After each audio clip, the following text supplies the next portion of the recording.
বিভ্রান্তি সৃষ্টি করা হচ্ছে সারা জাতির মধ্যে যে বিএনপি সংস্কার চায় না। বিভ্রান্তি সৃষ্টি করা হচ্ছে বিএনপি জুলাই জাতীয় সনদ মানে না। কিন্তু যেটা নিয়ে বিতর্ক হচ্ছে সেটা হচ্ছে জুলাই জাতীয় সনদ উইদিন ব্র্যাকেট সংবিধান সংস্কার বাস্তবায়ন আদেশ, অর্থাৎ জুলাই আদেশ। আমরা তো আছি জুলাই জাতীয় সনদে, যেটা জাতির সামনে সবাই স্বাক্ষর করেছি সেটাই। এবং এই জুলাই জাতীয় সনদের 2025-এর ঐতিহাসিকভাবে যেটা স্বাক্ষরিত হয়েছে বাংলাদেশের সকল রাজনৈতিক দলের, গণতান্ত্রিক রাজনৈতিক দলের ফেসিবাদী বাদে, যেটা রাজনৈতিক সমঝোতার দলিল হিসাবে স্বাক্ষরিত হয়েছে, এই দলিলের প্রত্যেকটি অক্ষর, শব্দ, বাক্য আমরা ধারণ করি এবং প্রতিবাদ করি।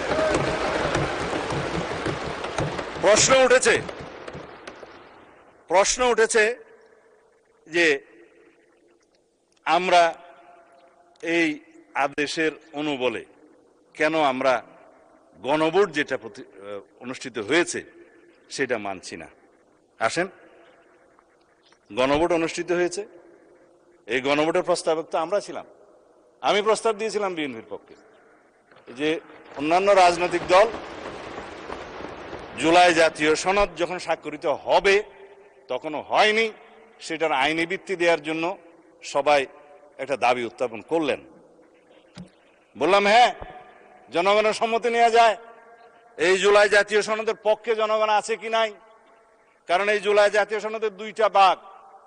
প্রথম ভাগ হচ্ছে সংবিধান সংশোধন সাপেক্ষে আমরা সংস্কারের বিষয় সমূহ এখানে বলা আছে 1 থেকে 47 সংবিধান সংশোধন সাপেক্ষে সংস্কারের বিষয় সমূহ লেখাই আছে। সংবিধান সংশোধন সাপেক্ষে সংস্কারের বিষয় সমূহ যদি এই জুলাই সনদের পক্ষে জনগণ হ্যাঁ বলে, তাহলে পরে আমরা সংবিধান সংশোধন করতে পারবো সেই 47টা বিষয়ে।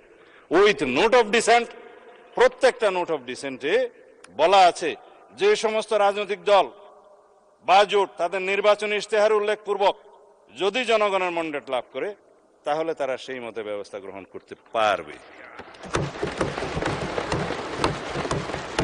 আগামী কালকে অথবা পরশু সম্ভবত আরেকটি মুলতবি নোটিশের উপরে আমরা আলোচনা করতে চাইবো।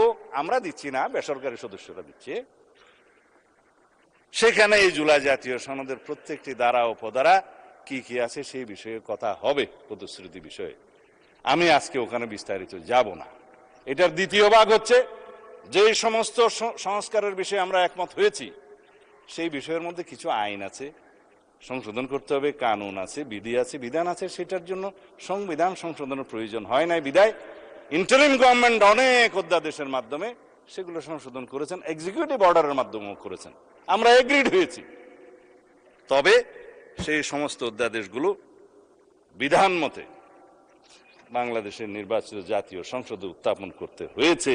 আর্টিকেল 93 অনুসারে আইনমন্ত্রী সেটা করেছেন। And this is the supremacy of the parliament, and this is the sovereignty of the people, and this is the sovereign house of the nation. এই sovereign হাউসের ক্ষমতা হচ্ছে, এখতিয়ার হচ্ছে রাষ্ট্রপতি অধ্যাদেশ জারি করতে পারলেও ইন বিটুইন টু সেশনস সেটা এই মহান সংসদে পাশ করে নিতে হবে উইদিন 30 days। এটাই হচ্ছে সার্বভৌম পার্লামেন্টের সার্বভৌমত্ব।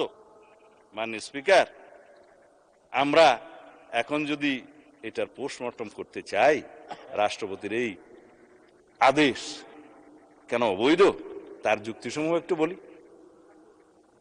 7 এপ্রিল 1973, আগে যেটা বলছিলাম, এই তারিখ থেকে বাংলাদেশের প্রথম জাতীয় সংসদ বৈঠক অনুষ্ঠিত হওয়ার পর রাষ্ট্রপতির আদেশ জারির ক্ষমতা রহিত করা হইল সংবিধানের 4th তফসিলের 17 দফার 2 দফা, লাস্ট প্যারা। রাষ্ট্রপতির কোন আদেশ এবং অধ্যাদেশ দ্বারা পরবর্তী সংসদের সার্বভৌম এখতিয়ারকে খর্ব করতে পারেন না। কেন পারেন না? আর্টিকেল 7, রাষ্ট্রের সকল ক্ষমতার মালিক জনগণ, এবং সেই জনগণের সার্বভৌমত্ব এখতিয়ার প্রয়োগের মাধ্যমে এই সংবিধান হচ্ছে সর্বোচ্চ আইন। Any laws inconsistent to the constitution will be buoyed, is buoyed, shall be buoyed to the extent of the inconsistency. এটাই হচ্ছে supremacy of the constitution, supremacy of the house, supremacy of the people of the country. সেই 7 অনুচ্ছেদ বলে কথা বলছি। এই 7 অনুচ্ছেদে 2টা ধারা যুক্ত করেছিল fascist Hasina, 7A and 7B, যেগুলা আনকনস্টিটিউশনাল ডিক্লেয়ার হয়েছে, নাল এন্ড ভয়েড হয়েছে, হ্যাঁ, আল্টা ভায়ারস কনস্টিটিউশন ডিক্লেয়ার হয়েছে, বলা হয়েছে নন এস্ট, মানে ইট ওয়াজ নট দেয়ার। ভার্ডিক্ট হাইকোর্টের এখনো পর্যন্ত আপিল হয়নি। সংবিধান সংস্কার বাস্তবায়ন আদেশের দফা 4, আমি এখান থেকে লিখেছি আর কি, আইন থেকে। গণভোটের ব্যালট উত্থাপিত প্রশ্ন। দফা 8, সংবিধান সংস্কার পরিষদের সদস্য হিসেবে শপথ গ্রহণ। দফা 10, যেটা নিয়ে আলোচনা হচ্ছে, সংবিধান সংস্কার পরিষদের অধিবেশন আহ্বান। দফা 13, সংবিধান সংস্কার অবিলম্বে কার্যকর করা। একটা মহামান্য সম্রাটের আদেশ জারি হয়ে গেল, 180 দিনের ভিতরে সংবিধান সংশোধন হয়েছে বলে দরিয়া লওয়া হইবে। তাহলে পরে জনগণের অধিকার কোথায়? সুপ্রিমেসি কোথায়? সুভেরেনিটি কোথায়? জনগণ 51% ভোট দিয়ে কনস্টিটিউশনাল ম্যান্ডেটে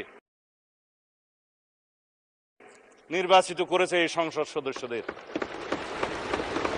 প্রশ্ন আসছে ওই পক্ষ থেকে, তাহলে 70% ভোটের কি হবে? 70% ভোটের একটা ফাইসলা হবে। জনরায়কে আমার